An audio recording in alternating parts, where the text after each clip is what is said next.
إن الحمد لله الذي أرسل رسوله محمدا صلى الله عليه وسلم بالهدى ودين الحق يزيل الذين كله وكفى بالله شهيدا. أحمده سبحانه وتعالى واشكره وأؤمن به وتوكل عليه واستغفره وأتوب إليه واستعينه واستهديه وأعوذ به من شرور أنفسنا ومن سيئات أعمالنا إنه من يهديه الله فلا مهتدي ومن يضلل فلا هادي له. أشهد أن لا إله إلا الله وحده لا شريك له له الملك وله الحمد يحيي ويميت ولا يموت أبدا ولا كل شيء قدير. وأشهد أن سيدنا وحبيبنا وشفيعنا وقائدنا ومرشدنا وربينا وأستاذنا وأسوتنا وقدوتنا وإمامنا محمدا عبد الله ورسوله عليه وسلم أدى الأمانة بلغ الرسالة وكون الأمة ونصر الأمة وجاهد الجهاد في سبيل ربه وأبد ربه حتى اليقين. صلوات ربي وسلامه ومغفرته وبركاته على أبيبه محمد مصطفى صلى الله عليه وسلم المبعوث رحمة للعالمين وأسرد للكافرين وحجة للناس أجمعين وعلى سائر الأنبياء والرسل وعلى آله الطيبين وصحابة الكرام الأوفياء وعلى كل مدى بدعوته واستنى بسنته واهتدى بهديه يوم الدين. ما بعد، عباد الله الكرام، أوصيكم جميعا ونفسي أولا بتقوى الله عز وجل ذاك لقوله تعالى: يا أيها الذين آمنوا اتقوا الله حق تقاته ولا تموتون إلا وأنتم مسلمون. يا أيها الناس اتقوا ربكم الذي خلقكم من نفس واحدة وخلق منها زوجها وبث منهما رجالا كثيرا ونساء واتقوا الله الذي تساءلون به والأرحام إن الله كان عليكم رقيبا. يا أيها الذين آمنوا اتقوا الله قولوا قولا سديدا يصلح لكم أعمالكم ويغفر لكم ذنوبكم ومن يطع الله ورسوله فقد فاز فوزا عظيما. وقال رسول الله صلى الله عليه وسلم: إن خير الكلام كلام الله وخير هدي محمد صلى الله عليه وسلم. إن شر الأمور محدثاتها وكل محدثة بدعة وكل بدعة ضلالة وكل ضلالة في النار والعياذ بالله. السلام عليكم ورحمة الله وبركاته. وعليكم السلام ورحمة الله وبركاته. Ọpẹ́ ni fún Ọlọ́run. We give thanks to Almighty Allah. Ọpẹ́ ni fún Ọlọ́run. We give thanks to Allah once more. Adé ọpẹ́ aládé pẹ̀lú gbólóhùn alhamdulillahi rabbil alamin. We crown our thanks by saying glory be to Allah, the Lord of the universe. Afàsìkò ìsàdé Ọlọ́run bá náà. We are using this opportunity to beseech Allah Kó o ní gbogbo tí jẹ́ aburú. against the evil of our hands, Ìtààmù àti ìtààmù. the one we know and the unknown, Àgàgà aburú ẹ̀mí. most especially the evil of our soul, Aburú èṣù. the evil of devil, Aburú àwọn ẹni bí. the evil of the enemy. Ọlọ́mọṣàlà wà ń bẹ̀. May Allah save us from the evil. Àwa bẹ̀rẹ̀ ìdánilẹ́kọ̀ọ́ ìta gbangba ti ìrọ̀lẹ́ We commence our public lecture tonight lórúkọ Ọlọ́run. in the name of Allah, Ọba aláàánú. the most merciful, Ọba oníkẹ́. the most beneficent, Ọba alágbára. the most powerful, Ọba tí ò nípìlẹ̀ gbèsè yóò lópin. the one who has no beginning nor does he have an end, Ọba tí ò bímọ tẹ́nìkan ò bí. the one who begotten us nor he is begotten. Ọba tí ò ní aláfijọ́. He doesn't have a comparative. Ọba tó ní sánmà àti ilẹ̀. The owner of the heaven and the earth. Àti gbogbo tí ń bẹ nú ẹ̀. It is the owner of all elements between it. Ọba àwọn ọba. Is the Lord of the Lord. ọba àwọn olówó, the Lord of the rich, ọba àwọn alágbára, the Lord of the powerful, ọba ọ̀lẹ, ọba àwọn the ọ̀lẹ, Lord of the less powerful, ọba àwọn ọkùnrin, ọba àwọn obìnrin, the Lord of the male, the Lord of the female, ọba ọmọdé, ọba àgbàlagbà, the Lord of the old, the Lord of the young, ọba ẹni tó gbàgbọ́, ọba ẹni tí ò the gbàgbọ́. Lord of those who believe in him and the Lord of those who does not believe in him. Kabirullah, Allahu Akbar, Kabirullah, Allahu Akbar, wa wahiduhu. La ilaha illallah. Ọba tí a dúpẹ́ fún nìyẹn. That is the Lord we are giving sincere thanks to.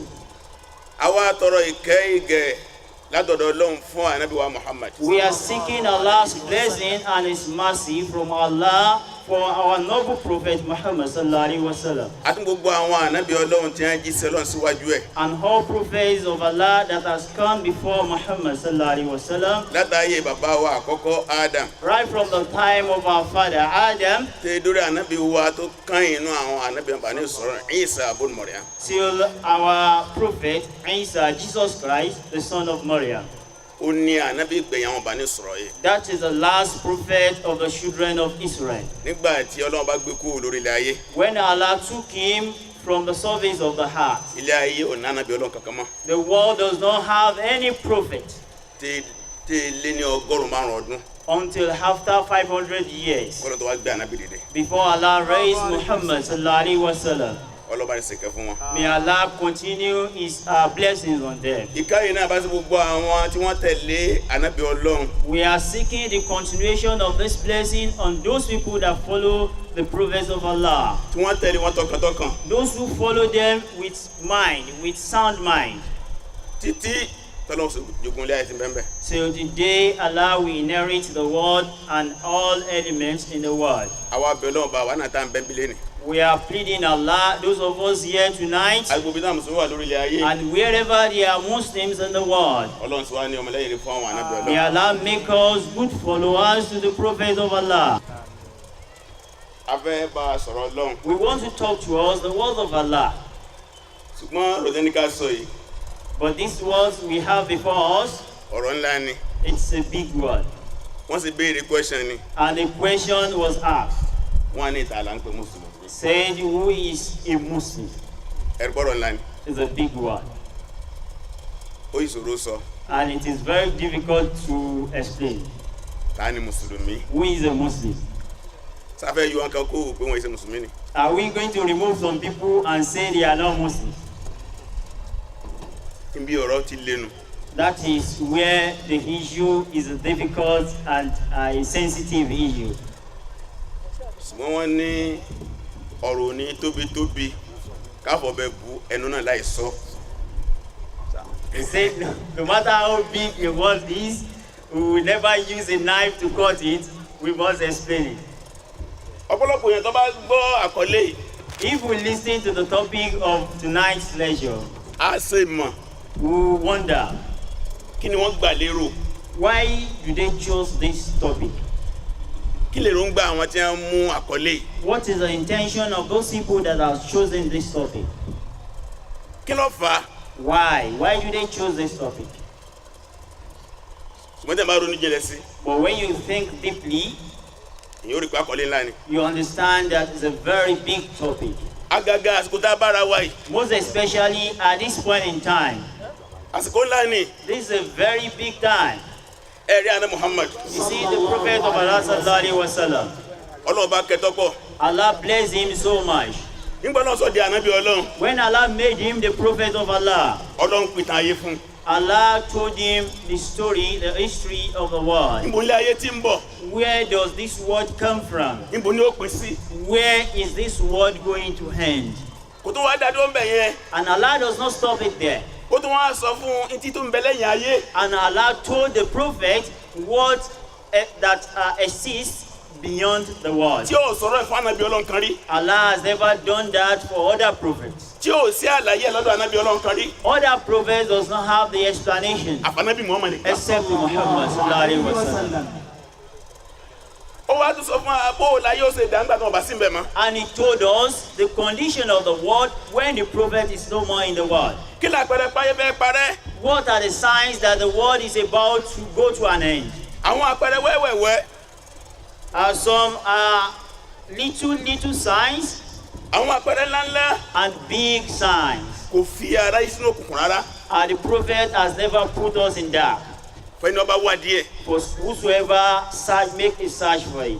lọ́jọ́ kan One day, ọ̀rọ̀ tá a fẹ́ sọ yìí what we're about to tell you wọ́n fẹ́ sọ yìí Muslim. is in the collection of Muslim Ibn Majah gbà wá. and Ibn Majah, Abu Dawud gbà wá. and of course Abu àtàwọn Dawud afá mi náà. and some other scholars. arábìnrin bá àwọn mùsùlùmí sọ̀rọ̀. The prophet was talking to the Muslims.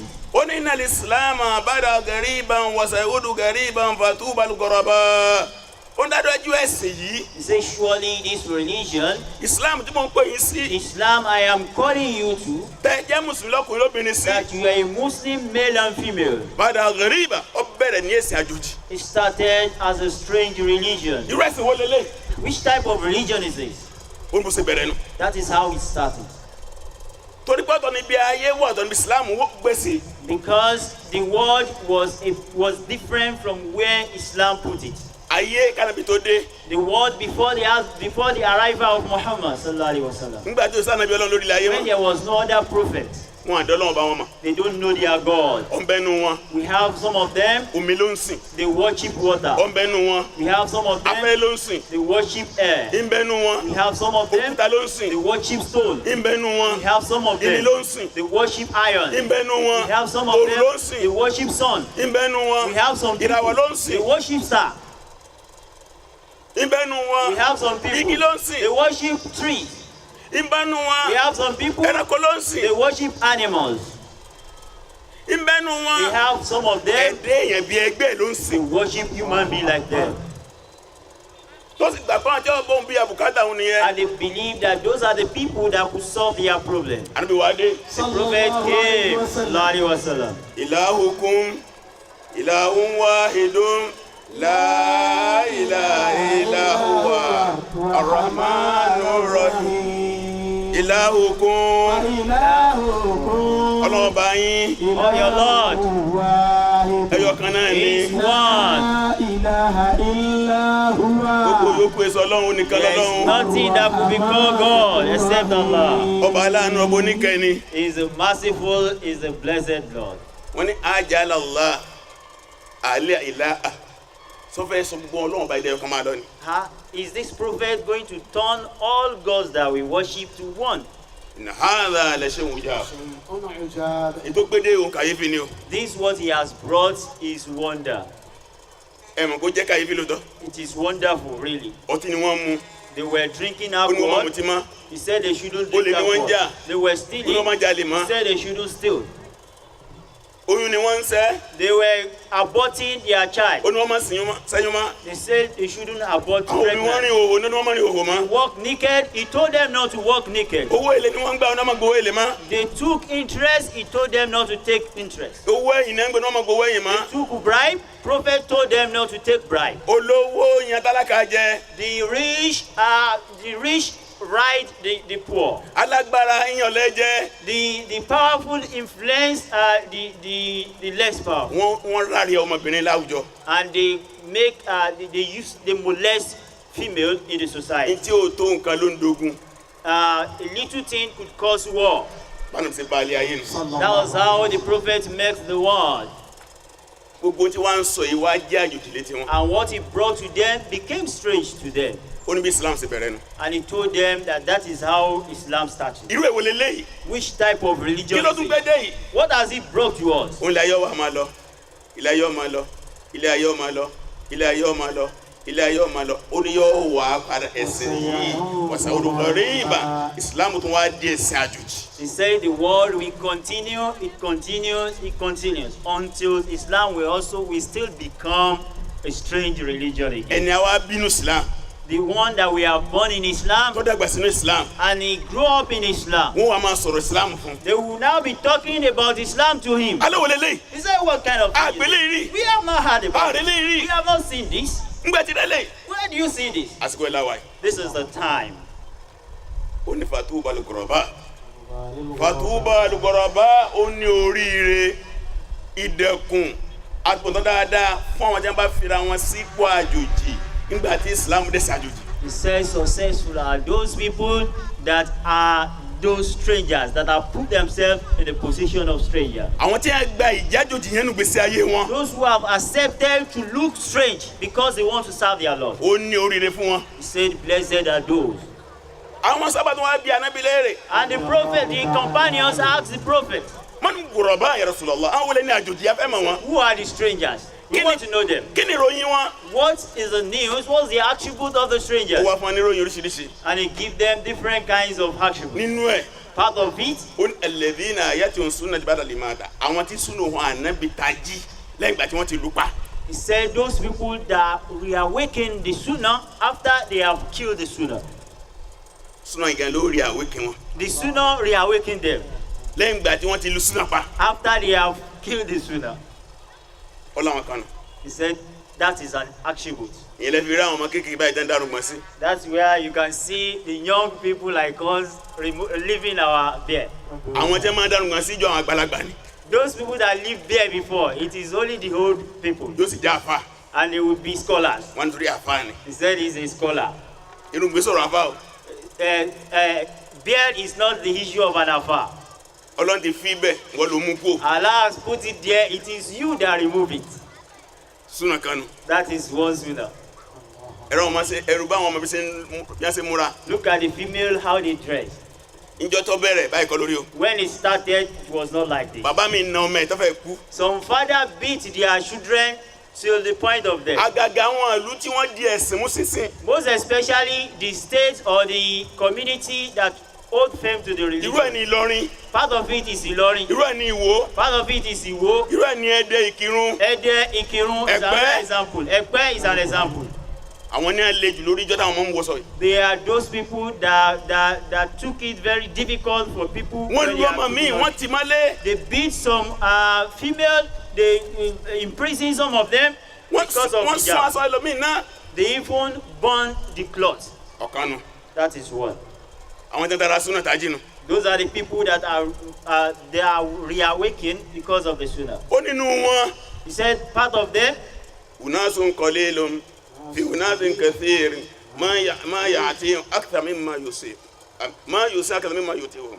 ó láwọn èèyàn díẹ̀ láàyè ní àárín àwọn tó pọ̀ àwọn tí ò ní gbà tí wọn ní ọ̀pọ̀ jọ tẹ́ gbà tí wọn lọ. he said there are little people among the community, and those people that we accept their message, they are very minute compared to the other people that disagree with their message. káwọn náà wọnú agboolé wa. Let us look at our house, our community. káwo fámìlì wa. Let's look at our family. mélòó lẹ́ni tó mú súnà dání bẹ̀. How many people hold firm to the sunnah? mélòó ni. How many? wọ́n náà wo rẹ̀. Look at yourself. yẹn mélòó lọ́jọ́ ẹ̀ ń bẹ̀. How many people look like you? tó bá fi sí percentage. If you put it in percentage, níbo mi àná sọ pé an-nizam al-qaba'il ẹ̀ta horo nínú ẹbí kọ̀ọ̀kan amúkanbí kì í sábà pọ̀. some other places the prophet said we take 1, 2, 3 from one family and thereabout. It's never so much. nígbà wá di pé àṣé èèyàn lè ṣe Islam dáadáa sóríire. When it becomes obvious that you can do a good Islam, a pure Islam, and you'll be successful, ní ẹsẹ̀ wá ń dẹ́wọ́n bọ́ nísìn. you now see people that move into the religion. ó rí Ràṣídà ni. Can't you see Rashida? ọjà dé yín làgé. It came out of University of Lagos. mẹ́sìn ló ṣe. She did medicine. bó ṣe múra yẹn náà nù. Look at that's how she's dressing with her hijab. ọtún báyìí ló ti sẹ́ nísìn. She's working in her hospital ó ti now. dọ̀gá ń bẹ̀. She's one of the managers, Ibrahima Ibrahim, ọmọ Alhaji Aribidesi. the son of Alhaji Aribidesi. òun àtọmọ yẹn jọ bẹ̀rẹ̀ jọ náà. He started with my child. UI lọ́lọ́ He went to UI. ló bá gbẹnu gbọ̀ndé ọ̀fẹ́ dà fà ní. He came with bird, and we were asking him, you want to be an alpha? mathematics lọ́rọ̀ ṣe lọ́hùn. He went to do mathematics. ìsáǹsọ̀ nìkan ló ṣe. You did not do Islamic studies. gbogbo jàlábíà. Every time Jalabia ó dọ̀gá lé iṣẹ́ nísìn. is now a manager of a company. níbo tí wọ́n níbo ni ó ṣe rọ bó ó ṣe níyàwó bó ṣe lọ́kọ. They were now asking another question: how do they marry? How do they get a husband? How do they get wife? ẹgbẹ́ ẹyẹ lẹyẹ wọ́tọ̀. ẹgbẹ́ ẹyẹ lẹyẹ wọ́tọ̀. birds of the same feather flock together. آمنوا اتقوا الله وكونوا مع الصادقين. Surah Tawbah, Quran chapter 9, verse 119. Quran chapter 9, verse 119. Ọlọ́gbọ́n ìtẹ́ ìpẹ́lú ọba gbọ́ ẹ̀pá yọ Ọlọ́run wa kúnnù máa sọ̀dí. وكونوا مع All of you that believe Ẹ máa bẹ Allah, pẹ̀lú àwọn èèyàn rẹ̀ ń gbogbo gbà. fear your Lord and be with the righteous all the Ẹ time. máa bẹ pẹ̀lú àwọn olódodo èèyàn ń gbogbo gbà. Be with the truthful all the time. Ẹ̀rí díẹ̀ inú ọ̀rọ̀ ànábìnú. This is a little among what the prophet told us about the stranger. Inú ọ̀rọ̀ mi, In some other words, ó ní alladhina yaslihun wa yuslihun an-nasa. Àwọn tí wọ́n ti ń dá fúnra ara wọn, wọ́n tún tán àwọn èèyàn sí. he said they are people that have purified themselves and they are trying to purify others. Gbogbo tí jẹ́ àjòjì nù. That is what they refer to as strange. Irú ẹ̀ náà ló kó àjọbí lẹ́nì. That is why we have come here tonight Lẹ́nì àjòjì. as strangers. Irú wa tá à ń ṣe yìí ó ti ń dàjòjì. What we are doing is becoming a strange issue. a Níjọ́ strange kìí thing. ṣàjòjì. Before it's not strange. Gbogbo àwọn gbà táwa ń kéré táwa ń mọ àwọn èèyàn. Wá síta gbangba la fi mẹ̀sìn. When our sheikh was very young, he knew Islam through public lectures. Ọ̀pọ̀pọ̀ àwọn afá ti da sẹ́lẹ̀. Our scholars, some of them, they have stopped the public lectures. Àwọn bàbá ti wá. Our sheikh's father, Wá sí mo gbọ́njú sí. our sheikh grew up while his father was doing What's that public like? lectures, night lectures, Pẹ̀lú náà kẹta ń pè ní gas lamp. with gas lamp. Agbèlérí báyìí. They will put it on their Oní head. ni wá sí Ọmọ àlùjọ́nà ẹ jáde wá. Eléégún tó lóòrò ẹ jáde wá. Ọmọ àlùjọ́nà ẹ jáde wá. Ẹ wá gbọ́ wá sí lójú òde. ọmọ àlùjánnà jáde wá. Òní ni wá sí. ọmọ àlùjánnà jáde wá. Today is lecture. Òní ni wá sí o. Today is lecture.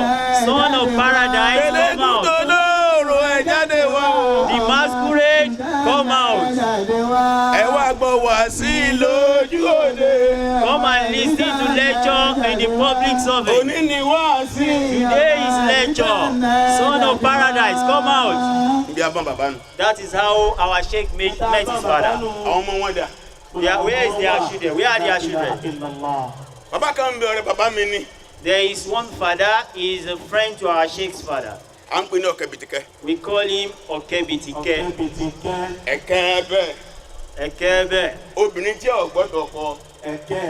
The wife that does not listen to his husband, leave it there. Ìyàwó ẹ̀. The husband that beat his wife, leave it there. Mùsùlùmí tó ń mutí. The Muslim that drink alcohol, leave it there. Èyí tó ń parọ́. The one that tell lies, leave it there. Olè inú wọn. The one that steal, leave him. Wọ́n lábọ́ ọ̀kẹ́ bìtìkẹ́ ti dé. He said, the scholar Okebitike has arrived. Put it there as well. Bàbá gbọ́ sàlámà lẹ́kọ̀ọ́ ó gbé yẹn pamọ́. Ọlọ́run bàbá ẹ̀rọ jìyàn pátápátá. Ọlọ́run bàbá jìyà pátápátá. kọ̀jẹ́ bóbìnrin ìjà títí rú láéláé. Àfihàn mi kò tó tànà kí a mọ̀ sára. Ó bẹ́ẹ̀ wọ́n yàgbé òkìrun, ìyẹn ò tó ni. He doesn't fight with his wife because of Salat, but it's because there's not enough pounded yam. Wọ́n á sì ń lọ́nu. Why the lecture continues. Allah Akbar. Àyàwó máa sọ, mo gbọ́ àtọ́lọ́dọ̀ kẹ́bìtìkẹ́. And our mothers and fathers will say, we had the lecture of Okebitike. Mo gbọ́ ọlọ́dọ̀ inájẹ́ toríko tewétewé. We heard from Inojo, Teruku, Tewe. Inájẹ́ oroko. Inojo Roko, Tewétewé. Tewe. Ó gba àwọn afá mi. Now, Wọ́n pọ̀ bẹ́ẹ̀ lọ. just a lot of them like that. Ọlọ́mọṣẹ́ bá ní kẹ́ wọn. May Allah shower His mercy on them. May Allah forgive Jẹ́ them. fi tún ní ayé síjọ́ náà nù. That is what they have used to purify the world. Súnà kan tá a ti parẹ́ nù. That is one of the sunnah that we have killed. Ló bírú ọ̀rọ̀ òní. That is why we have chosen the topic of tonight. Kí wọ́n á ní ta ni Mùsùlùmí. And we have asked the question, who is a Muslim? Lásìkò tá a wà yìí. At this point in time, Ta ni who Mùsùlùmí. is a Muslim? Ta ló ló ń pe Mùsùlùmí. Who does Allah refer to as Muslim? àwọn àyà mẹ́ta kan bẹ tí wọ́n á ké fún wa nísìn. There are some verses that will be read to us. Àyà àkọ́kọ́. The first verse Surah Al-Baqarah is in Quran chapter 2, 112.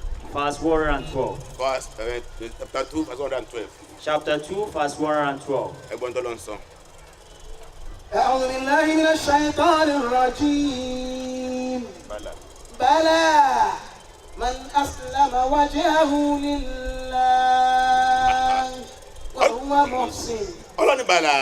بلى Ọ̀rọ̀ orí bẹ́ẹ̀ ṣe ń ròyìn o. Allah said, it's not like that. من أسلم وجهه لله Ọ̀rọ̀ gangan ni pé gbogbo ẹnikẹ́ni The word is whosoever, anybody tó bá jura ẹ lẹ́fọ̀ọ́ lọ. that submits himself for God, for Allah, Èrè Ọlọ́run that, oh Allah, mo gun ẹ lára mi. I give you myself, my soul. Náà I give you. وهو محسن tó wá tó ń ṣe rere. And he engage in good deeds. Ẹ̀rí. Mo gbà ẹ́ lọ́lọ́run. I accept you as my Lord. وهو محسن Máa ṣe bó ṣe wọ̀ ọ́ pẹ̀lú mi. Do whatever you like with me. Ó tún wá ń ṣe rere. And he engage in good deeds.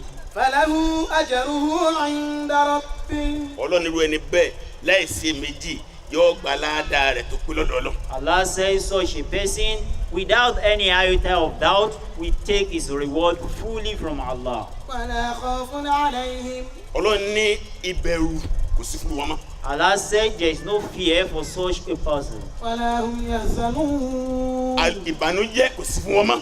And there is no danger for such a person. Definition kan nù.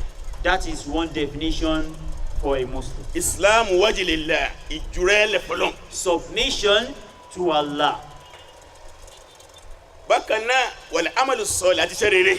and engaging in good deed. Àkọ́kọ́ nù. That is one. Ta ni Mùsùlùmí? Who is a Muslim? Ẹni ó jura ju sẹ́lẹ̀ fọlọ́n. The one that submits all his body, his soul, everything Tó for tún wá Allah. fi iṣẹ́ rere kún. And he engage in good deed, righteous deed. Àyà kejì. The second verse, Quran chapter 4 verse 125. Quran chapter 4, verse 125. Náà wa man ahsana dinan. أعوذ بالله من الشيطان الرجيم ومن أحسن دينا Ọlọ́run ta ni fi ń dá lẹ́sìn. Allah said, who is better in religion? Mimman ahsana wajha lillah. ممن أسلم وجهه Bí لله ẹni tó juwọ́ ju iṣẹ́ rẹ̀ lẹ̀ fọlọ́hun. Like that person that submits totally to Allah. Ọlọ́run kò sẹ́sì tó dáa. Said there is no religion better than that. 125. Bí ẹni ó juwọ́ ju iṣẹ́ lẹ̀ fọlọ́hun. Like someone that submits totally for Allah وهو محسن Tó wá ń ṣe rere. and he engage in good deeds. واتبع ملة إبراهيم حنيفا Ó tún wá tẹ̀lé lánàá Ibrahim lẹ́ni mímọ́. And he Ẹ̀rí. follow the path of our father Ibrahim, the pure man. واتخذ الله إبراهيم خليلا Ọlọ́run mú Ibrahim lórí ayò. And Allah said, I took Ibrahim as my close friend. Ta ni Mùsùlùmí nù? Who is a Muslim? That's a Muslim. Ẹni ó dáa jù lẹ́sìn. The best in religion Lẹ́ni tó juwọ́ ju iṣẹ́ lẹ̀ fọlọ́hun. and submit himself to Allah. Tó wá ń ṣe rere. And he engage in good deeds. Tó wá tẹ̀lé lánàá Ibrahim. And he follow the path of Prophet Lẹ́ni Ibrahim mímọ́. as a pure person. Ọlọ́run mú Ibrahim lórí ayò. Allah chose Ibrahim as a close friend. Tábà wá wọ àyàtọ̀ kẹfọ́ fún àgbàtà bẹ̀rẹ̀ jókòó yìí. If you look at the verse that was read for us when we started this gathering, Suratul Hajj, Quran chapter Quran 22. chapter 22, Àyàtọ̀ gbẹ̀yìn mẹ́. the last verses of that chapter, 87. verse 87, Ọlọ́run ti ń bá bọ̀ látòkè. Allah Yọ ayọ̀ was, lẹ́dí náà àmọ́nù. يا أيها الذين آمنوا Ọlọ́run ní òpèjẹ ẹgbẹ́ lọ́wọ́ bá gbọ́. Allah said, I call on you believers. يا أيها الذين آمنوا Ọlọ́run pèjẹ ẹgbẹ́ lọ́wọ́ bá gbọ́. Allah said, oh you believers.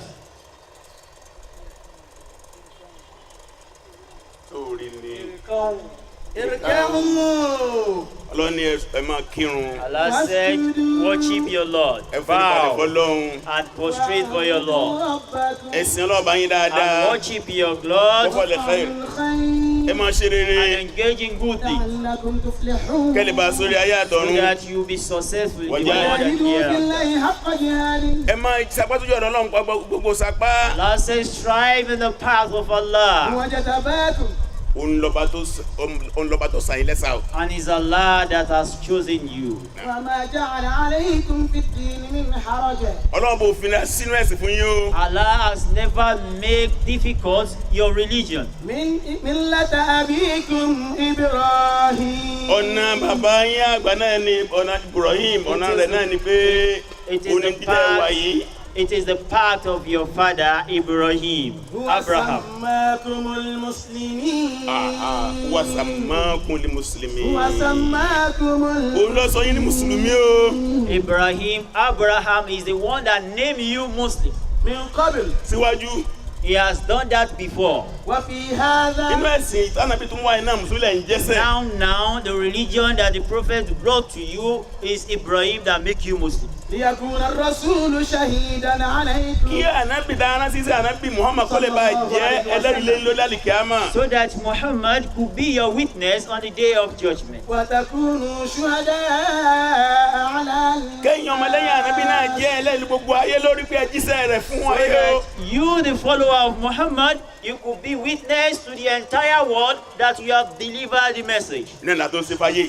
That is what we are doing tonight. Ìdáná bí ṣe kó tó lọ fáwọn ọjọ́ ẹ̀ nìyẹn. That is what the prophet has done for his Ìyá tó ń pè ilẹ̀ community. fáráyé ń bí. We are doing that tonight. فأقيموا الصلاة Ìjíṣẹ́ Ọlọ́run rán nìkan ẹ̀ tó máa kírun ẹgbẹ́rún dúró dáadáa. That is not enough. You must establish your prayer. وآتوا Ẹ tún yọ الزكاة sàká o. And you must pay zakat. واعتصموا Ẹ بالله tó mọ okun Ọlọ́run dáadáa. And you must hold firm to the rope of Allah. هو مولاكم Ó lọ bá yín o. It is your Lord. ونعم المولى Mandala ọba. How good is Almighty Allah. ونعم النصير Mandaro ni oru narin lọ́wọ́. Mandalo ni gbọ̀wọ́. Mandalo narin lọ́wọ́. Is the helper. Almighty Allah is the helper for every Muslim. Wasammakun li Muslimin. وسماكم المسلمين Ẹ ti rí nísìn. We have seen another evidence. A ti rí àwọn àyà tó ń sọ fún wa tí à ń gbọ́ gbólóhùn Islam, Islam, Islam tá à ń gbọ́ níbẹ̀. We have seen verses that talk to us about Islam. We have heard the word Islam, Islam from Wọ́n á those dábàá sọ verses. pé Anna Muslim, pé Mùsùlùmí lèmi. When I say I am a Muslim, Anna Muslima, Mùsùlùmí lèmi lóbìnrin. I am a female Muslim. Ó ní pé Muslimah. èmi jẹ́ ẹni tó gbà fọ́lọ́hun. It means I am someone that submits totally to Allah. Péré Ọlọ́run tó o bá rán mi ni màá máa ṣe. That Allah, whatever you have sent me is what I will do. Ní tó bá ní ìgbàgbọ́ ni màá gbàgbọ́. What you ask me to believe in is what I will believe in. Bó bá ti fẹ́ kí n sìn ni màá máa sìn. However you want me to worship you is how I'm going to worship you. Irú ìwà tó bá fẹ́ kí n máa hù ni màá hù. Whatever conduct you want me to engage in is what a behavior that I'm going to engage Mo gbé myself in. ìgbésí ayé mi lé ẹ lọ́wọ́. I have given you my life. Ìtumọ̀ pé Mùsùlùmí lèmi nù. That is the meaning of the fact that you claim that I am a Muslim. Gbogbo àwọn tí wọ́n wá síwájú lọ kánábì tó dé láwọn ànábì Ọlọ́run gbogbo ni Mùsùlùmí. All the prophets that have come before the arrival of Muhammad, they are all Muslims. Sallallahu Alaihi Wasallam. Ìyẹn làwọn afáàfin wá pín Ìsìláàmù sí méjì. That is why the scholars divide Islam into two. Wọ́n ń pè kan ní Ìsìláàmù àmún, Ìsìláàmù khásún. Ìyẹn ni pé general Islam and special Islam. General Islam and special Islam. Ìyẹn ló ń bàbá Ibn Taymiyyah rahimahullah. That is why a great scholar, Ibn Taymiyyah, rahimahullah, Nínú ìwé ẹ̀ kan, ó ń bẹ̀rẹ̀ sí ṣàlàyé ọ̀rọ̀ yìí fún àwọn Mùsùlùmí. he was explaining one of his books to the Muslims. Wọ́n ń pè ní Risalatun Tadamuriyya. Ó ní àwọn èèyàn ṣe fanfa lórí ọ̀rọ̀ tó ń bọ̀ yìí. He said people engage in argument on the following issue. Lórí àwọn ọjọ́ tó tẹ́lẹ̀ kọjá kánábì tó dé. among the prophets or the community that has come before the arrival of ó Muhammad. lágàgà yìí tó àwọn tó súnmọ́ jùlọ He said most especially the one that were closer to ìjọ Musa àti ìjọ Isa. the people of Moses, Musa, and the people of Jesus, Isa. ó ní wọ́n bẹ̀rẹ̀ pé alihum muslimun amla ṣé mùsùlùmí àwọn kìí ṣe mùsùlùmí. He said, are they Muslim or are they not Muslim? ó ní wọ́n fà lọ fà bọ̀. And they were arguing about ó it. ní gbogbo wọn ní àgbà yìí pé gbogbo mùsùlùmí ni wọ́n. And all of them agreed that they are all Muslims. torí pé sẹ́tọ̀ fi rán àwọn ànábì Ọlọ́run ṣe kan náà ni. Because the message that was sent through the prophet of Allah is one message. fún àpẹẹrẹ sọ́tù Shura For instance, in Quran chapter, Surah to Shura, 42 Quran chapter 42, ayah 13. verse 13. a rí ń bẹ̀ tọ́lọ́wọ́ bá kó àwọn ànábì Ọlọ́run márùn-ún àwọn ànábì Ọlọ́run márùn-ún tí wọ́n jẹ́ ọ̀gá tọ́lọ́run kó wọn pọ̀ síbẹ̀. 5 prophets of Allah that are leaders among the prophets of Allah were mentioned in that Quran, in that chapter. àkọ́kọ́ ni Nuhu, One of them is Noah. èkejì ni Ibrahim, The second one is Ibrahim, ẹ̀kẹta ni Abraham. Musa, The third one is Moses, Musa. ẹ̀kẹrin ni Isa, The fourth one is Isa, Jesus Christ. ẹ̀karùn-ún ni Muhammad. And the fifth one is àwọn Muhammad. ni àwọn bá ń pè ní àwọn tí wọ́n jẹ́ ọ̀gá jù ní àwọn ànábì Ọlọ́run. They are the people that are referred to as leaders among the prophets of Allah. Ọlọ́run wí. شرع لكم من الدين ọlọ́lẹ́yìn mùsùlùmí Allah said, oh you Muslims, níta sí ló fi fi inú ẹ̀sìn. what we have made as law for you in your religion. ما وصى به نوحا irú ẹ̀ náà ni ta fún Nuhu. That is what we have given Prophet Nuhu, that is Noah. والذي أوحينا إليك ìta àfinásẹ̀ sí ànábì náà ti Nuhu kankan náà ni o. What we have sent to you, Muhammad and Nuhu, it is the same thing. وما وصينا به إبراهيم ìta fún Ibrahim náà àti ti Nuhu àti ti ànábì kankan náà ni o. What we also gave Abraham, Ibrahim, and the one we gave you, Muhammad, is the same thing. وموسى ìta fún Musa náà kankan náà ni The one o. we gave Musa, Moses, and the one we gave you is the same. وعيسى ìta fún Isa kankan náà ni The o. message sent to Jesus Christ, Isa, and the one we sent to Muhammad is the same. أن أقيموا الدين ìta àwọn gbogbo wọn ni pé ẹgbẹ́ sin Ọlọ́run dúró. And what we have sent them is establish the religion of Allah on earth. síbẹ̀ lọ wá rí lẹ́ni. Is that how it is today? ẹgbẹ́ sin Ọlọ́run dúró. أن That you should أقيموا establish the الدين religion of Allah. ولا تتفرقوا فيه ẹ má yí apá nínú ọ̀rọ̀ ẹ̀sìn. That you should not deviate from the issue of religion. ìtọ́lọ́n bá sọnù. That was what Allah told the prophet. ẹ má sọ ẹ̀sìn di yẹlẹyẹlẹ. Don't deviate. Don't split the religion. ẹ̀sìn Ọlọ́run ẹyọ kan náà ni. The religion of Allah is one. Musa ò kéde Ọlọ́run méje ẹyọ kan ló kéde. Musa, Moses has not come with any other God. He came with one God. Isa ò kéde Ọlọ́run méje ẹyọ kan ló kéde. Likewise, Jesus Christ, Isa does not mention any other God. He was mentioning one Nuhu ò God. kéde Ọlọ́run méje ẹyọ kan ló kéde. Likewise, Noah Ibrahim ò does kéde not Ọlọ́run come. méjì. Just one God. Sọ́ọ́lù, Ibrahim, Sọ́ọ́lù, Suleiman, Dawud, Yunus gbogbo kò kéde Ọlọ́run méje ẹyọ kan náà ni. All the prophets of Allah, we are talking about one God. wala tafarraqu. ولا تتفرقوا فيه Ọlọ́run ni ẹ má sọ ẹ̀sìn di yẹlẹyẹlẹ ilẹ̀ fi balẹ̀ ayé jẹ́. Allah said, don't split the religion. Let it be one. ìpìlẹ̀ ẹ̀sìn ọ̀dọ̀ Ọlọ́run nìkan sọ́dọ̀ ti wá. àwọn ọmọlẹ́yìn ẹ̀sìn náà dẹ̀sìn rú. The source of religion is from one God, Almighty Allah. It's those people that are established, the followers of the prophets, that split the religion. kò sí ẹni tó gbàgbá nàbí Ọlọ́run bá kán pé Ọlọ́run méjì. Nobody- àbí mẹ́ta àbí mẹ́rin àbí márùn.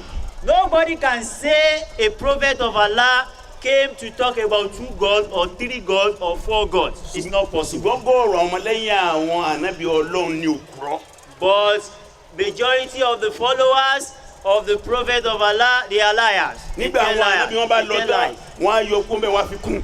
When their prophets leave them, they will remove from their message, they will add Ọlọ́run á additional tẹ̀síwájú. things. And Allah كبر continues. على المشركين ما تدعوهم إليه Ọlọ́run ní ìyànà Muhammad Allah said, oh kí Muhammad, a sọ pé káwọn yẹn wá sin Ọlọ́run kan if you say people should come and worship one God, pé kí wọ́n má ṣe nǹkan míì mọ́ Ọlọ́run. that they must not associate anything with God. olùlé lára àwọn tí wọ́n bá jẹ́ ẹlẹ́bọ. It is difficult for those people that worship idols. òṣèré nù. That's how it is. gbogbo ẹ̀dá bá ti ń sọ̀rọ̀ Ọlọ́run fún àwọn ẹlẹ́bọ ọkàn níbẹ̀ ọ̀hún nígbà. Wherever you talk to the idol worshippers that there is one God, they will never accept because it's difficult for them to believe. Ọlọ́run ló wọn lọ́ba ní máa ẹni tó bá wù ú lòún máa sálẹ́sà. Allah said, whosoever I wish is the one I will choose. Bákan náà ló máa fẹ́ ní ọba fẹ́ ẹni ọba tẹ̀sọ́dọ̀ wọn lòun ló ń fi mọ̀nà. And Allah said, is the one that show whosoever associate himself with Allah, he show him the right path. وَمَا تَفَرَّقُوا Ọlọ́run láwọn táwọn ń sọ gbogbo àwọn ẹlẹ́sìn rẹ̀. مَا تَفَرَّقُوا Ọlọ́run nígbà tí wọ́n kọ́ bẹ̀rẹ̀ wọn yàtọ̀ ojú kan Allah said, wọn àìsí lọ́tọ̀ọ̀tọ̀ yóò kánà ni. when the religion started, it is one. They did not deviate. They were doing the same thing. إِلَّا مِن بَعْدِ مَا جَاءَهُمُ الْعِلْمُ بَغْيًا بَيْنَهُمْ. Ọlọ́run ní tó wá máa fa ìyapa ẹnu lórí ọ̀rọ̀ ẹ̀sìn. Allah said causes of this disagreement on the issue of religion Nígbà ìmọ̀ bá dé. is when there is ignorance, Tí ìmọ̀ bá dé tí ìmọ̀ when bá there dé. is knowledge, when knowledge arrives, Ìmọ̀ when there is knowledge, ìló bí apẹnu láàrin ẹ̀sìn. that is what caused disagreement on the issue of Kí ló religion. wá fà á? بَغْيًا بَيْنَهُمْ. Torí pé àwọn onímọ̀ máa ń dìtẹ̀ ara wọn. Because the knowledgeables, those people that has knowledge, they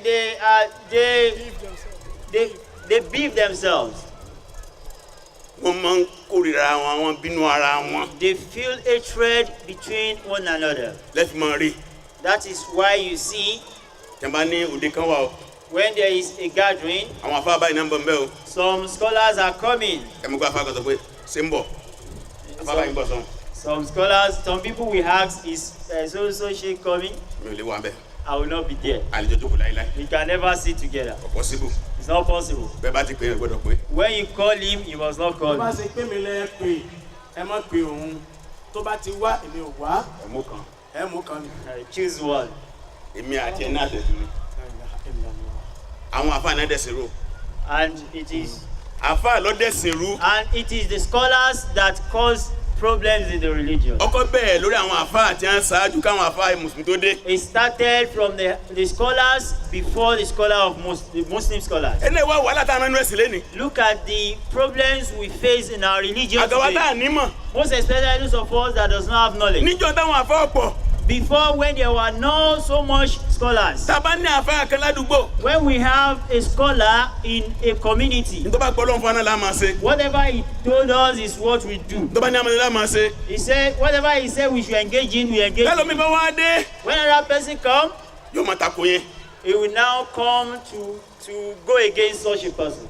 Àwa dàrú máa wà tá a mọ̀ kan lọ́wọ́. And this will become a problem for those of us that do not have knowledge. Àwa ni bàbá ayé àsì. We will not know where to go. Nígbà mo gbọ́ wá ṣe léyìí. When I had this lecture, Ọlọ́dà. he said it's good. Mo gbé léyìí. I had this, Ó ní ọ̀dà. he said it's not good. Nígbà tí fẹnu tó wá wọ̀. When the issue of the selfishness now comes into it. Nígbà tí àìmọ̀kẹ́ tó wá wọ̀ ẹlòmíín bẹ àáfà là ń pè kì í sàfà. When ignorance come into it, some people will assume that they are scholars, whereas they are not scholars. Nígbà míì bẹ mo máa ń gbọ́ lẹ́nu ẹlòmíín kọ́ lọ́lé kéwù. Àlàfà yẹn ọmọ kéwù. Sometimes some people will say, that scholar is very knowledge. Wọ́n á bí lè pé kí ló fi sùsùn wọn. He said, what is your measure to say such a person? Ó is lè not sùsùn scholar? wọn ẹni ọmọ kéwù ẹ̀ sàfà. You are not a scholar, you cannot measure somebody who actually Iṣẹ́ tó kọ́. know the religion. You did not learn it. Tí bíríkìlà bá pàdé ara wọn. When bricklayers meet themselves, Tí bíríkìlà kan bá dó báyìí tí bá ń wò kàn tí ń rẹ́lé. when one bricklayer stand and is looking at someone who is patching the house, Tó ń sẹ̀ di block. he's setting the block, Ó ti mà sóhun jùlọ àbójú lọ. he will know that, is this one a senior or I am a senior? Bẹ́ẹ̀ ni kápítà bá ń kanlé Likewise, the carpenter tàbí ń kan ṣíà.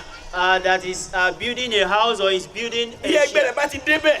When he see another person, Tí when ó bá another ti ń person arrive, ṣàbòsí. if he is not there to deceive A ti mọ himself, ẹtí ìṣe yìí sóhun we jùlọ ní know àbójú lọ.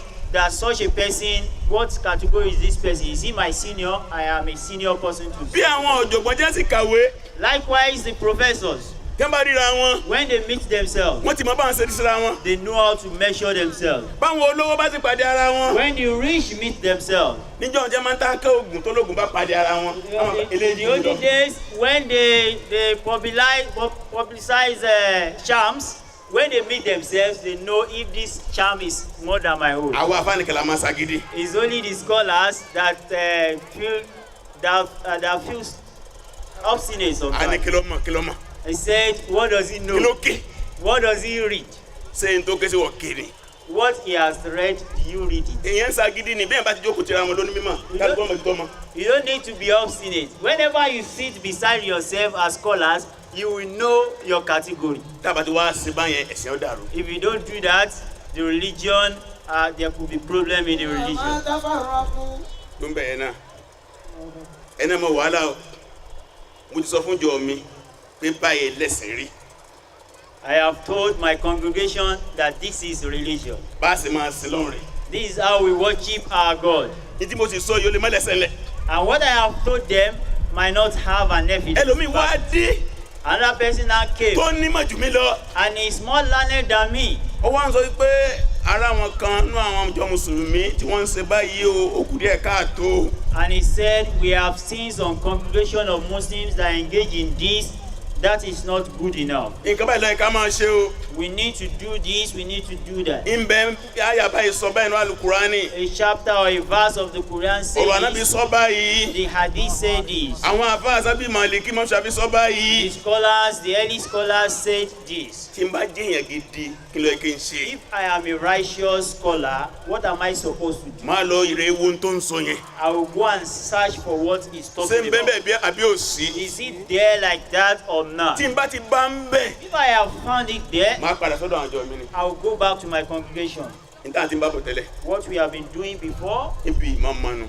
that is where our knowledge reached. àti wá rí mọ̀ mí nísìn. We have now seen another evidence, another knowledge. níta mà sí nísìn.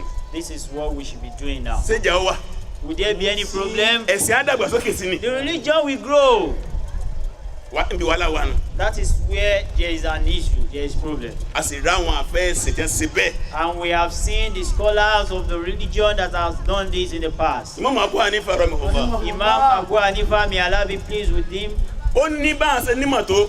he said, despite the knowledge he has, ó làwọn máa sọ̀rọ̀ kan lénìí. he said sometimes he will mention some statements. yóò sì tó bá sì dọ́là àlà wí bẹ́ẹ̀ ma. Tomorrow he can say, I did not say it again. tẹ́ bá bí alẹ́ kí ló dé. And if he asks him, if he asks us, why do we do this? a ní aṣọ tèní bá a ṣe rí. We said what we said today, the way we saw it. ìta wá rí mí rí. Now this is a new thing we have seen ó with wá new dáa ju evidence. ìta àti sọ tẹ́lẹ̀ lọ. And this is better than what we have said earlier. ìyẹn náà ń pè ní arruju ila al-haqqi fadila kí n padà sí di òdodo ọ̀la ni. That is returning to the path of the truth is a blessing. ìlà ń bẹ àwọn mùsùlùmí sí. That is what we are pleading to all Muslim táwọn fẹ́ scholars. jẹ́ mùsùlùmí ta ni mùsùlùmí. If you want to be a good Muslim, who is a good Muslim? nínú ẹ̀ ní kí mùsùlùmí yóò òdodo kó padà sí di òdodo. That is part of it, is when you see the truth, you go back to the truth. kí a máa dùn ó lérí ọ̀rọ̀ táwọn kèfèrí máa ń sọ bá a ṣe bá bàbá wa nu. Don't let us stand on what the idol worshippers said, that is how we met our father. kèé sọ̀rọ̀ mùsùlùmí ọ̀rọ̀ àwọn kèfèrí ni. That is not the word of the Muslim, it's the word of the kafir, the unbelievers. máa fi láyà fi méjì sí mẹ́ta. Our scholar wants to give us 2 verses. inú sùúrà tó bá kọ́ra àgbọn chapter 2 àyà 170 In Quran chapter 2 verse 170, àti sùúrà tó Maida 104. in Quran chapter 5 verse 104. ẹ gbọ́ àwọn àyà méjèèjì. Look at these verses. gbọ́dọ̀ ṣe sọ fún wa. Look at what Allah said in lórí the bàbá verse. fẹ́ jẹ́ mùsùlùmí gidi. If you want to be a good Muslim, dáa sọ pé Ọlọ́run la gbàgbọ́. and we want to say we òun la believe in dúró lẹ̀ fún. Allah, and we submit to Allah. وإذا قيل لهم Ọlọ́run tẹ́ bá sọ mọ́ wípé اتبعوا ما أنزل الله ẹ̀yin mùsùlùmí ẹ wá ẹ tẹ̀lé ntọ́nà bá sọ̀kalẹ̀ fún yín o nínú Al-Qur'ani. Allah said when we tell them that, oh you Muslim, follow what Allah has sent down for you, Ọlọ́run wá sọ قالوا báyìí pé they will now say, بل نتبع ما ألفينا عليه آباءنا wọ́n á ní He said, what we met our father doing, that is where we stand. That is one of the problems we have today. Among the Muslims, the problem we are facing, the challenge we are facing now is that is how we met it. That's not a good position of a Muslim. It is for the unbelievers. That should not be found within us. What do you see? Let's see what you have seen. أولو كان آباؤهم لا يعقلون شيئا Allah. Allah said that your father that you are making reference, you want to compare your father's word with the word of Allah. لا يعقلون شيئا. I said this father you are talking about, comparing to Allah, it does not have any sense. ولا يهتدون. They are not on the path. It's all about fun. That is the answer given by Allah. وإذا قيل لهم تعالوا إلى ما أنزل الله. Quran chapter 2 verse 170. That is Quran chapter 2 verse 170. 5:104. Quran chapter 5 verse 104. وإذا قيل لهم. Allah said when we told them, تعالوا. come. إلى ما أنزل الله. Let us see what Allah has descended from the Quran on this issue. وإلى الرسول. Let's see what the Prophet has brought to us. That is the Quran and the Sunnah. قالوا. There are some people among us, they will say they did not accept the Sunnah. It's a very big crime. It is unbeliever. It is going against the religion if you don't believe in Sunnah. And we have some people that did that. They have that majority. About 2 weeks ago, our Sheikh has a lecture at Akure. It's 1 hour lecture. After the lecture, somebody called him on his phone. Said, are you the one that delivered lecture? And our Sheikh said, yes. He said, you should keep quiet of what you say. And our Sheikh asked him, what is rubbish from what I have said? And he said, our Sheikh was saying there is Sunnah, there is Hadith. And our Sheikh answered that yes. Said, where is it? The fabricated hadith. The hadith that is spoiling a lot of things. That is how he spoil religion. And our Sheikh answered, yes, Baba, you have never seen me, you don't know me. Are you talking to abuse? Or you want to ask questions? You want to learn, or you want to be obstinate, or you want to use your free will. Let me know how to handle you. He said his own point is there's no hadith. And our Sheikh asked him that I have 2 questions for you. Do you pray? And the father said yes.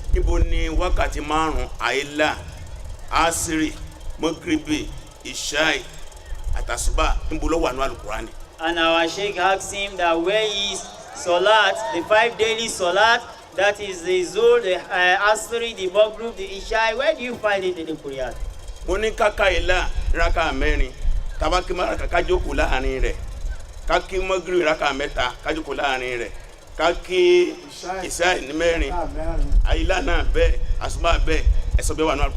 The number of prayers in Zuhr, in Maghrib, in Isha, where can we find that in the Quran?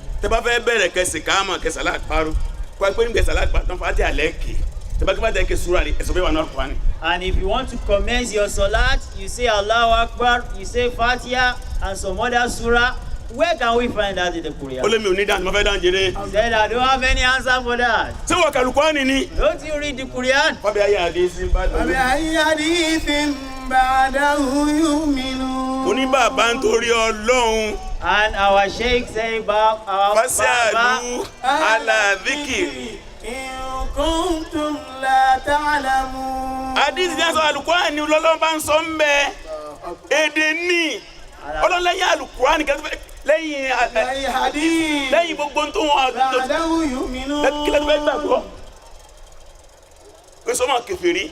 Ọlọ́run ló wá ń sọ wá ní Suratu Najm pé wa ma yantiku. وما ينطق عن الهوى. Ànábì kì í sọ̀rọ̀ fẹ́nu. إن هو إلا وحي يوحى. Mo láì sọ wá yìí ni. And Allah was telling us in the Quran that the Prophet never said his wish. Whatever he said comes from Allah.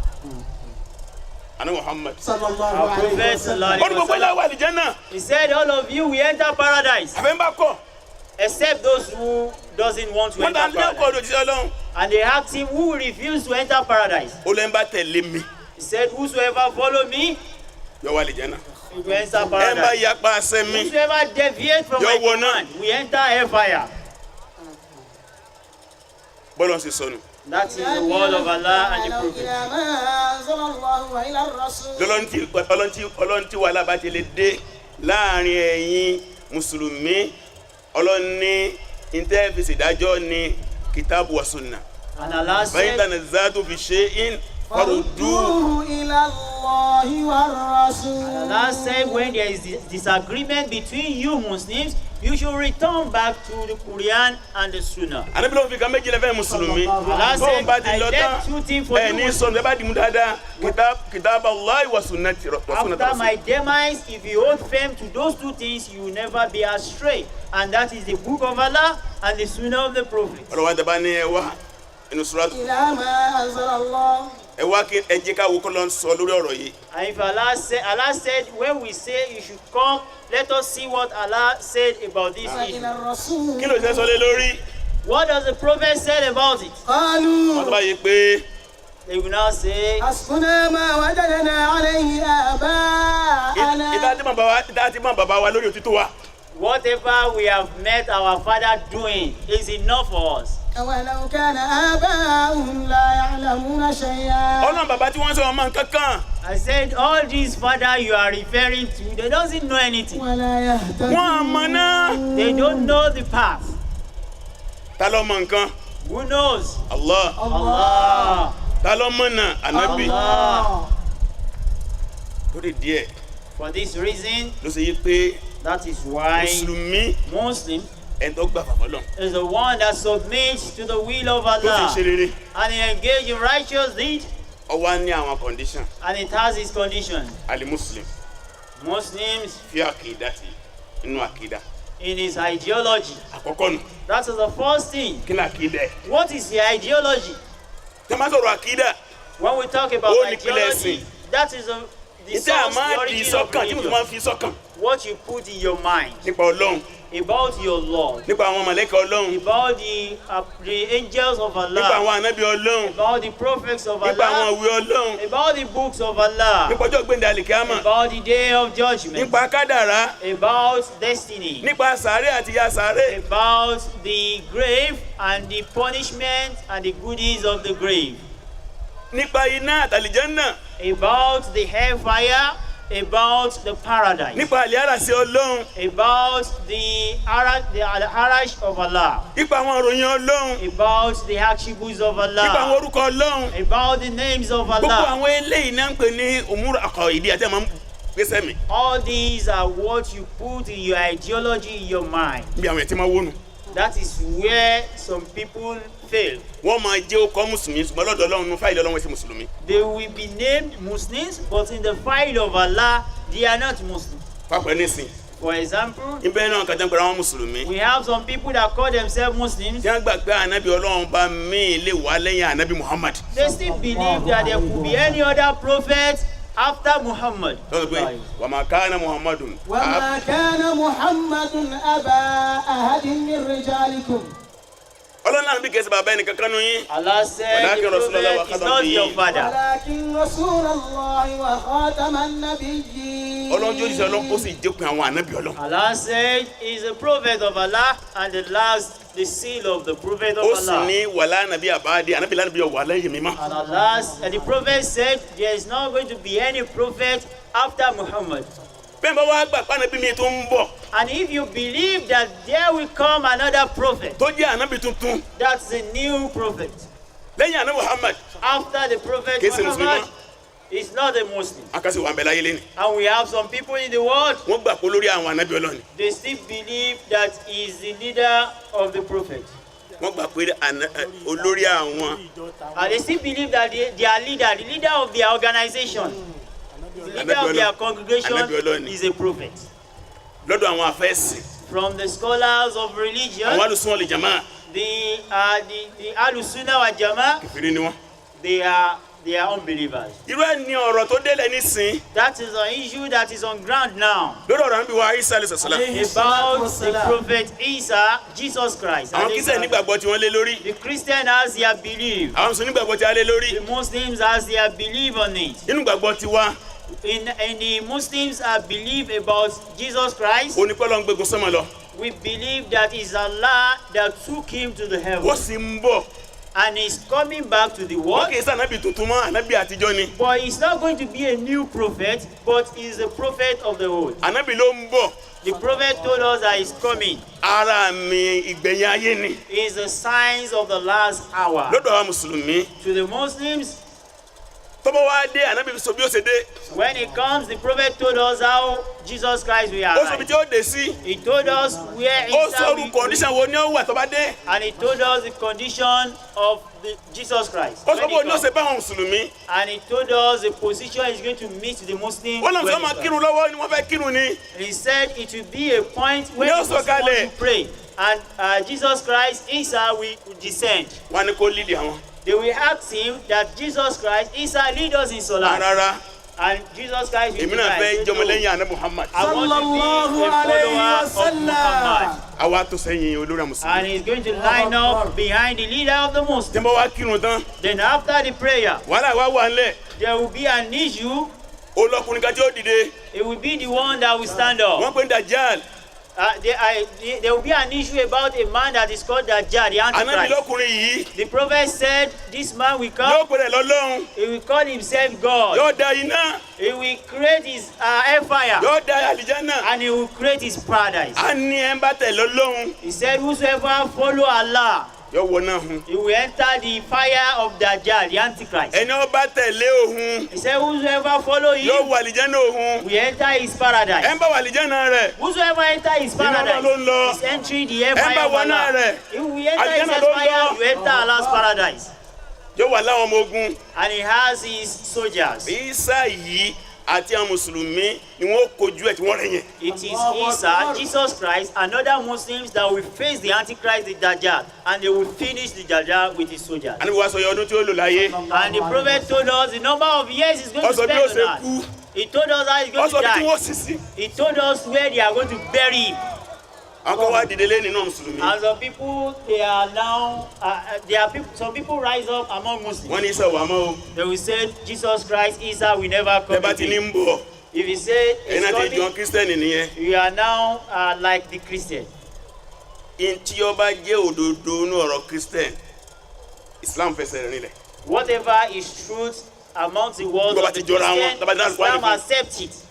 Whatever is in consonance with the Quran, Islam accept it. wọ́n gbàgbọ́ nínú ọ̀run àpáàdì They also believe in the hellfire, the Christians. tó bá gbọ́ ọ̀run àpáàdì náà ní jẹ́bẹ̀ If you heard about the hellfire, Orun Apadi, they believe in it. abẹ́ẹ̀kọ́ ni bẹ́ẹ̀ni Is that not? ìyà nípẹ̀kun àlìjánnà jẹ́bẹ̀ If you talk about the everlasting joy, paradise, àlìjánnà àti iná when they are talking about hellfire and paradise, tó bá ti jọra wọn whatever is equal, is in consonance with the Quran, báwọn afáàṣẹ tọkọ we àwọn accept it. àkọ́kọ́ mùsùlùmí nínú gbàgbọ́ ẹ̀ That is one, a Muslim's, his ideology is very, very gbàgbọ́ ìwà ń lọ rẹ́gẹ́dẹ́ and this ideology, this belief is uncountable. kódà tẹ́ débi ìgbàgbọ́ nínú àlìjẹ̀nu To the extent that believe in the spirit. àwọn kan bẹ́ẹ̀ tí wọ́n gbàdìyàn nígbà lẹ́nu. Some people does not believe in the spirit. In the níjọ́ jinn. kan ní eré Ajégúnlẹ̀. Sometimes around Ajegunle, àlìjẹ̀nu kó sọ́mọ kan lára. there was jinn, a spirit that enters, àwa ni wọ́n lọ ṣe wá síbẹ̀ kí wọ́n lọ ṣe rúkìá fún. and they went to do a prayer for such a child, làbá kan bá dìde lọ́hùn. and a scholar write. ó ní òsì tíjà àlìjẹ̀nu ọjọ́ lè kó sí ẹ̀ lára There láéláé. is nothing like jinn. Jinn can never enter kò human dé tíjà body. àlìjẹ̀nu. Nothing like jinn. ní bá ń pè wọn bọ́dà ẹni alálìjẹ̀nu. You know, he's now calling the brothers that the brothers of the jinn of the spirit. Suratul Jinn nǹkan. What about Suratul Jinn? àlìmọ́tọ́lọ́ ni wọ́n máa ń ṣe. When Allah talk about ànábì gan lé àjẹ̀nu kó behaviors lára of àwọn the èèyàn. jinn. Even the prophet push away jinn from some people. níjọ́ kan obìnrin kan gbọ́mọ ẹ̀ dání. There was a day that a woman came to the prophet with his child, lọ́mọ yẹn ṣe wọ́nrán-wọ́nrán. and the child was ànábì misbehaving, ó fẹ́ lé ọmọ yẹn lórí báyìí. and the prophet put his right wọ́n hand bẹ̀ sí on the ká àwọn child, àyà tá a máa ń kà sáńpẹ̀ rúkìá. and he was reciting the verses of the Ruqya. ó ń bẹ́ inú àtìkárù Imam Nawawi. Is in the collection of Imam nígbà Nawawi. náà bí ekedele. When the prophet finished the ọmọ azkar, yẹn kàn lanu báyìí ni. and the child opened his mouth, bí ọmọ ajá ṣe jáde lẹ́nu ẹnu. Allahu Akbar. ọ̀rọ̀ mọ́ A sí yá. baby dog came out from the mouth, and the boy was fine. gbogbo àwọn afẹ́ ńláńláńlá ní ẹ̀yọ́ àlìjẹ̀nu lára àwọn èèyàn. Scholars, great scholars of our time before us, they have removed evil spirit from people's body. Imam Muhammad ibn Hanbali Imam Ahmad bin nígbà tí Hanbal, ń jẹ́ afa nílẹ̀ Iraq. when he was a scholar in the city of kí Iraq, àlìjẹ̀nu kó sẹ́nìkan lára. when there was an evil spirit in somebody's body, ó ké rúkìá fún. and he continued, he read the verses of Ruqya, àjẹ́nà jáde. and the jinn went out from the body. nígbà tó yá ó tún kó sẹ́nì lómi lára. After a while, the jinn entered another person's mo wá body. ránṣẹ́ Imam Muhammad ibn Hanbali. Imam Ahmad bin Hanbali again, kò wá ráàyè. he doesn't have the ó wá chance. fi bàtà rẹ̀ ránṣẹ́ bàtà. He now sent his shoe. ó ní bàtà yìí. Said this shoe, bẹ́ẹ̀ bá ti dọ́dọ̀ àlìjẹ̀nu yẹn. when you get to the jinn, the spirit, ẹ fi hàn. the evil spirit, shows the evil spirit. bàtà Muhammad ibn Hanbali rè. And when it was shown that this is Amr bin Hanbali's shoe, ó ní ká sọ fún ẹ kó kú lára ọmọ yìí. he said we should tell you that you evil spirit, get out from the tó o bá body. kú ó ní ká fi lù ẹ́. If you don't leave the body, we are going to use this shoe to beat you. àlìjẹ̀nu dáhùn. And the spirit, the evil spirit spoke out. ó ní àjàlè báyìí. He said, I will go out. ṣé Imam Muhammad ibn Hanbali pé tá a bá jáde ká máa bẹ́ lu ráàkì ni àbí ká fi lù lákìrẹ́. Does he say if we go out of the boy's body, we should stay in our Iraq, or we should go away from Iraq? ó ní nítorí sọ̀tọ̀ fún kékeré jáde. He said what he sent us to tell you is that just go out from the body. ó là gbọ́dọ̀ má jáde. He said we must go out. Ahmadu ibn Hanbali ń tijú Ọlọ́run. He said Amr bin Hanbali is Ahmad bin Hanbali is afraid of Allah. He's conscious of Allah. àwọn náà gbọ́dọ̀ tijú ẹ̀. And we must also be shame and be conscious of him. làjọ bá jáde. And that is how the evil spirit left the àrẹ̀ bá body. yá. And the boy was fine. nígbà tá ẹnìkan náà àjẹ̀ndọ́ wa kó sí lára Muhammad lamadi òsì láyé mọ́. When somebody, another jinn now enters somebody's body, then Imam Ahmad bin Hanbali was not in the ọ̀kan náà life. ọmọ kílẹ̀ náà. One of his followers, one of his students, ó lọ bá àlìjẹ̀nu yẹn pẹ̀lú bàtà Muhammad Hanbali. he went to the evil spirit with his shoe, with Imam Hanbali's shoe, ló bá dẹ́rù bá. and he told the jinn, the oníkó spirit, jáde. that go out. àjẹ̀nu wa rẹ́rìn. And the evil spirit was laughing. ọlọ́mọ wa rẹ̀. He said, you don't know your òwò àjọ mentor. Ahmad ibn Hanbali. Are you Ahmad bin Hanbali? àwa ti mọ̀ pé ó ti kú. We know that he's dead. ibi àti máa sáyé la wà yìí. This is where we will remain. ìwọ padà lé ẹ. Go back to your house. Allahu Akbar. bó ṣe rí nu. That is how it. baba Abu Bas rahimahullah Our father Ibn Abbas, may Allah be with him, nílẹ̀ Saudi Arabia in the city of Saudi ibi Arabia ọgbọ̀n ọdún sẹ́yìn. about 30 years ago. nínú àwọn ọmọ tí wọ́n wá bá wọn ṣiṣẹ́ ń bẹ̀ wọ́n lé àlìjẹ̀nu jáde lára rẹ̀. Among those people that has come to work to serve them, they send out some tí evil wọ́n spirit rìkọ́ọ̀dù from the àlìjẹ̀nu body, yẹn sílẹ̀. and they recorded the voice of the evil tí àlìjẹ̀nu yẹn sọ pé spirit. India ló ti wá. And the evil spirit said they came all the way from India. àdéhùn kìí ṣe mùsùlùmí kèfèrí ni. And the evil spirit was not a Muslim, it was a kafir, ó an padà unbeliever. gba Islam And the evil spirit later accepted kó Islam tó jáde. before he left the body. Àga wa ń ṣàdúrà rúkìá wọn ní alálìjànú. Some people now engage in this kind of prayer, and some people are calling them the people Bẹ́ẹ̀ of ọba the gbàgbé spirit. àlìjànú ń bẹ. If you don't know that they are spirits, Ọlọ́run ló dá wọn. that Allah created Fáwọn them àṣe kan for some reason, kúfúrú ni. such a person is an unbeliever.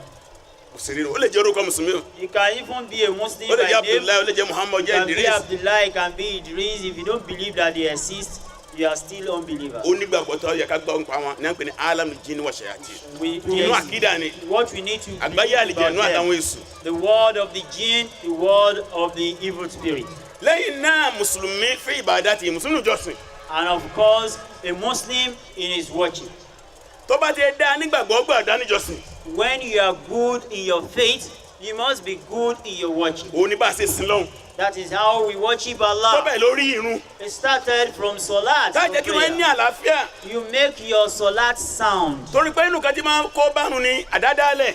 What will give problem to your Salat is innovation. Arábìnrin sọ́lù kàmáàrẹ́ tó ń sọ́lì ẹkún bẹ́ẹ̀ sí pé mo ń kírun. The prophet said, pray the way you see me praying. Àìmọye náfìlà ní bẹ́lẹ̀ táwọn èèyàn yàn tí ó lákọ́lẹ̀. Countless number of Nawafil supererogatory prayer that people engage in that is not in agreement with the prophet. Bẹ́ẹ̀ làdúrà ṣíṣe. And of course, countless number of prayers Ara that àjẹsìn ni. is also part of worship. Àìmọye àdúrà lásán ni tí ọ̀bẹ sì mú. Countless numbers of prayer that we do today's supplication. Èèyàn ò dá nínú That's ìgbàgbọ́ not in nìyẹn. line with the prophet. Yóò dá nínú gbàgbọ́ nù. It means you are not sound in faith. Ẹlẹ́ẹ̀kẹta alimusufi akhlaki Mùsùlùmí gbọ́dọ̀ dá nínú wa. A Muslim must be good in his character. Aláwọn wà dáńpé wa Islam. We have some characters that Inú are ẹ̀ lódodo. Islamic character. Part of it is truth. Inú ẹ̀ làánú. Part of it is Inú ẹ̀ mercy. ń déédé. Part of it is equity. Inú ẹ̀ ní tẹríba. Part of it is humility. Inú ẹ̀ ní fọkàntán. Part of it is trust, Àti bẹ́ẹ̀ bẹ́ẹ̀ lọ. and so on. Nínú ẹ̀ Mùsùlùmí gbọ́dọ̀ tó dá alimusulim fi afukari ó gbọ́dọ̀ dá níròrí. And of course, part of it is your thinking. Àwọn kankan bẹ́ẹ̀ tá a gbọ́ níròrí lé lórí. We must have some thinking or some Tó thought pọ̀ jẹ́ about ròrí something. Islam.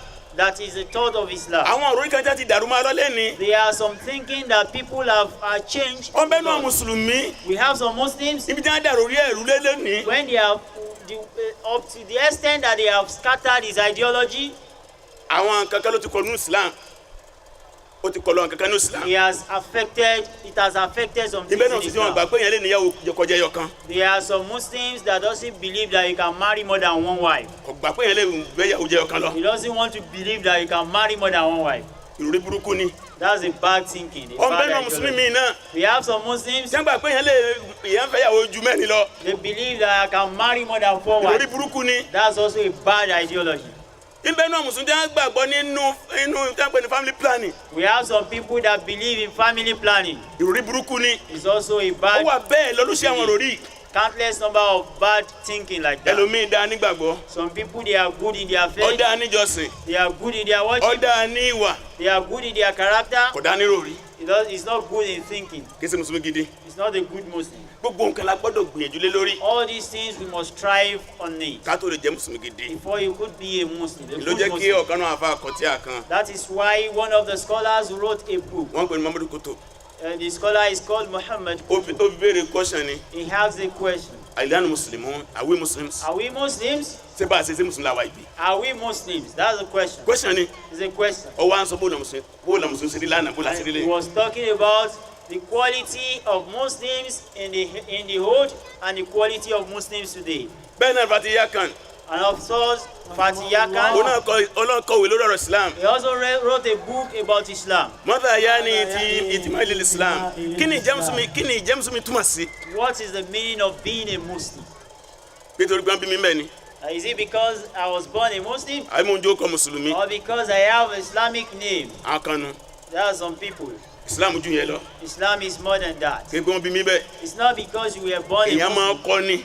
You have to learn. Ó wá ń dáhùn ìbéèrè. He's now answering the question. Ó ní àwọn àkóónà Mùsùlùmí fi àkìdátì kí n jẹ́ Mùsùlùmí nínú gbàgbọ́ mi. Àwọn àkóónà Mùsùlùmí fi ìbàdátì kí n jẹ́ Mùsùlùmí nínú ìjọsìn mi. Àwọn àkóónà Mùsùlùmí fi àkàlákì kí n jẹ́ Mùsùlùmí wà mí. Ó bẹ̀rẹ̀ sí tó lọ ọbẹ̀ I sí tó must lọ. be a Muslim in my ideology. I must be a Muslim in my worship. I must be a Muslim in my character. That's how he wrote the headlines. torí ìdí ẹ̀ lé ní àwọn afáwa wò pé mùsùlùmí akóríṣiríṣi. That is why the scholars now look at Muslims is divided into different ń bẹ religions. alimuslim hakiki alimultazim mùsùlùmí gangan tí ń tẹ̀lé òfin ọlọ́run ṣe tẹ̀lé mùsùlùmí We náà ni. have a sound Muslims that follow the rules of Allah. ó sì ń bẹ alimuslim mùsùlùmí ní wọ́n tó ti bẹ alahasi alifasik kòkí ni mùsùlùmí ní a máa kírun a máa mutí a máa jalè a máa ṣe ṣìnà mùsùlùmí náà ni. And we also have some Muslims that engage in bad character, like taking alcohol, like fornication and adultery and so on. And scholars still believe that he's still also a Muslim. sọ wọn ní mùsùlùmí ẹlẹ́ṣẹ̀ mùsùlùmí kòkí. But he's a Muslim, he's a stubborn Muslim, he's a sinner, a Muslim. ó sì ń bẹ alimuslim alimunafik alakada mùsùlùmí ni manafiki ni ọ̀ntànwájẹ ni bàbá jọ ṣẹ̀sìn níta ó tún sìn kámi kọ̀rọ̀. And we also have another category that is a Muslim and is also an hypocrite. When you engage in religion, you talk in the mosque. At the end, when he left the mosque, he's going to worship some other things in the corner. àwọn yẹn wọn kì í ṣe mùsùlùmí Those people, they are not Muslim. ìdájọ́ kẹfìrí náà bá dá fún wọn. Allah has make a judgment of the àwọn unbelievers ni wọ́n wà on them. nísàlẹ̀ náà lọ́jọ́ gbé dàlí kíámà. Say they will be at the deep of the fire on the day of judgment. ọ̀nbẹ́nu mùsùlùmí Say there are some of Muslims alimuslim alihalim bidini mùsùlùmí ni ó ní mọ̀ pẹ̀lú ẹ̀sìn rẹ̀ ó sì ń lò mọ̀ yẹn.